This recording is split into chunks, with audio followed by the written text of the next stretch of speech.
Hi, my name is Luke from Glacé. I'm here again with my mum Jenny to make the second item in our box, which is the cookie. This is a gluten-free cookie and you can choose to make it either vegan or non-vegan depending on what you like. But surprisingly, the vegan one was very good, so I'm gonna make that one here today. So in the box we've got this bag with the pre-scaled dry ingredients. All you need to add is your milk and your oil if you're using oil. Like I said, I'm gonna make this a vegan one. So I've got 50 grams of oil. You can use butter if you like on the recipe, so you need more. It's about 120 grams. And I'm using almond milk because I'm making a vegan one as well, but you can use regular milk if you like. And I've got some vanilla paste here, so you can add that for a bit of flavor if you have. How much vanilla would you use? How much vanilla? I just use about 1/4 teaspoon. You don't need a lot for this because the flavor goes a long way. And with the oil, I've got grape-seed oil here. Try not to use anything with too much flavor like olive oil. So we're gonna start with adding the dry ingredients into the mixer and our oil and our milk. This one's very simple. Everything pretty much goes in together and we mix it all up. If you're using butter, it would go in at this stage as well.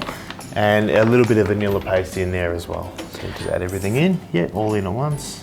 So would you melt the butter? No, you don't need to melt the butter for this one if you choose to use butter. You're basically just combining it with all the ingredients. It's better if it's not from the fridge, but it doesn't need to be melted. Just about 1/4 teaspoon of vanilla. Just pour that in there. So just start it off slow again. And this one is really simple. All you've really got to do is combine it all and then scoop it onto a tray. So that's finished mixing now. As you can see, it's all combined. Some of the chocolate has gone to the bottom, but that's not a problem. We'll just mix it in by hand as we go along. So now we're just finishing it off by hand, like I said before, just to incorporate the chocolate chips throughout the mixture. If you're doing it by hand and without the machine, this should already have been done. So now we're gonna get it onto our tray, just our oven tray with some baking paper on it. So I like to use the ice cream scoop, if you have one. If not, you can shape it by hand as well. So I'm gonna show you how to do it with a scoop. Just scoop, not quite a full scoop, just scrape it up the side a bit until you got about that much on there. And then it should just come off evenly like that. It doesn't matter if it doesn't look nice and round and perfect, it's gonna spread out a bit in the oven anyway.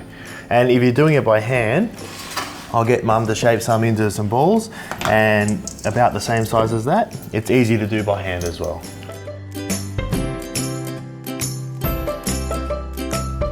Just also with spacing them apart, just leave enough space for them to grow. If you're using butter, they're going to grow slightly more than they do when you're using oil.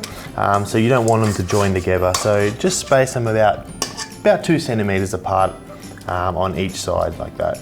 So now just before they're ready to bake, what I like to do is sprinkle a little bit of sea salt or regular salt if you don't have sea salt, just on top a little bit. Just it goes really nice with the chocolate chips and gives it a bit more flavor. So these are ready to bake now. So we're gonna bake them at 180 for about 20 minutes, as you'll see on your recipe card. So they're ready to go in the oven now. Okay, that's our cookies after about 20 minutes in the oven, nice and golden brown, and you can see how much they've spread out. They look delicious. Really looking forward to tasting those. So thank you everyone for watching our video, and now we get to enjoy our scones and our cookies.